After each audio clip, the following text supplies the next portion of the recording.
ఉదయాన్నే లేచి మా పాపని ఇలా రెడీ చేసుకొని అందరూ కలిసి బయటకు వెళ్తున్నాము పర్ఫార్మెన్స్ కోసమని. మా బుజ్జి పిల్లలు కూడా అసలు ఏమాత్రం ఇబ్బంది పెట్టకుండా రెడీ అయ్యి వెనకాల కూర్చున్నారు చక్కగా. మా కుట్టి పాప పర్ఫార్మెన్స్ డే అయితే తనే రాగమయూరిలాగా ఫీల్ అయిపోతుంది. ఇంతకీ పర్ఫార్మెన్స్ ఎలా జరిగిందనేది మీతో షేర్ చేసుకోబోతున్నాను. Welcome back. ఆడిటోరియంకి అయితే రీచ్ అయిపోయాము. ఎంటర్ అయ్యాక లోపల చూడండి అంబియన్స్ ఎలా ఉందో. ఇలాంటి ఈవెంట్స్లో ఫుడ్ ఫెసిలిటీ పక్కా ఉంటుంది అండ్ షాపింగ్ కూడా. మోస్ట్లీ జ్యువెలరీ శారీస్ ఇలా ఉంటాయి. ఇన్ కేస్ మనము ఇండియాలో పోతే ఎక్కడైనా ఈవెంట్స్ ఏమైనా జరుగుతుంటే అలా తీసుకోవచ్చు. లేట్ అయిందనుకొని ఫాస్ట్గా వచ్చేసాము. బట్ ఎవరి పర్ఫార్మెన్స్ టైంలో వాళ్ళకి రిపోర్టింగ్ ఉంటుంది. సో మన పాపది ఇంకా స్టార్ట్ అవ్వలేదు కాబట్టి నో ప్రాబ్లం. అండ్ ఇయర్ అంతా మనము ఎవ్రీ వీక్ ఇంట్రెస్ట్ ఉన్నా లేకున్నా పిల్లల్ని పంపిస్తుంటాము. సమ్ టైమ్స్ వాళ్ళకు ఉండదు, సమ్ టైమ్స్ మనకు ఉండదు. కానీ ఇయర్ అంతా పడిన స్ట్రగుల్ అయితే ఈ ఒక్కరోజు కోసం చేయొచ్చు అనిపిస్తుంది. పిల్లలు పర్ఫామ్ చేస్తూ ఉంటే వాళ్ళకి చాలా థ్రిల్లింగ్గా ఉంటుంది. అంతే కదా, ఇయర్ అంతా కష్టపడినందుకు వాళ్ళకి ఒక ప్రౌడ్ మూమెంట్. ఇంకా పిల్లలు కూడా ఫస్ట్ టైం చూస్తున్నారు చాలా హడావిడిగా ఉంది అనేసి. అక్కడ డాన్స్ చేస్తుందా? అక్కడ డాన్స్ చేసి చూద్దామా?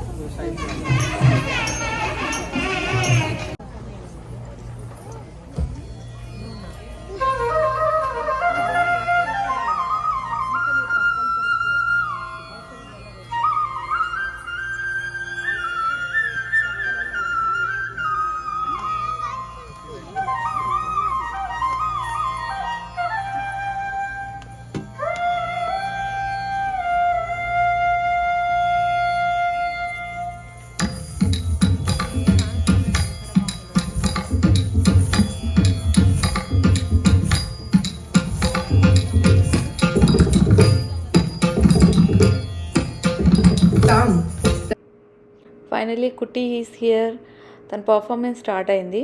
ఎప్పుడు యాజ్ యూజువల్ తనకి స్టేజ్ ఫియర్ కొంచెం ఉంటుంది. అండ్ లాస్ట్ ఇయర్తో కంపేర్ చేస్తే ఈ ఇయర్ నాకు బెటర్ అనిపించింది. ఇంకా తన పర్సనల్ రిక్వెస్ట్ ఏంటంటే పక్కా వీడియో షూట్ చేయమ్మా అండ్ ఈ వీడియో ఖచ్చితంగా పోస్ట్ చేయాలి అని చెప్పింది. నెక్స్ట్ 1-2 ఇయర్స్లో ఈ చిన్న పాప కూడా జాయిన్ అవుతుంది. సో వాళ్ళిద్దరికీ ఇక్కడ యూఎస్లో ఇలా డ్యాన్స్ నేర్పించి పర్ఫార్మెన్సెస్ ఇప్పిస్తుంటే చాలా హ్యాపీగా అనిపిస్తుంది.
शिवं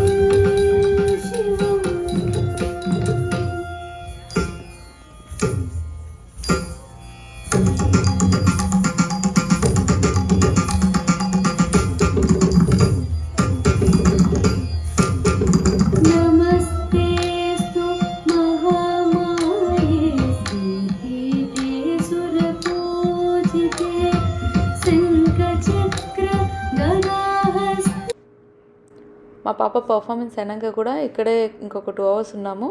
కానీ బాగా గోల చేశారు, అసలు నాకు షూట్ చేయడమే అవ్వలేదు.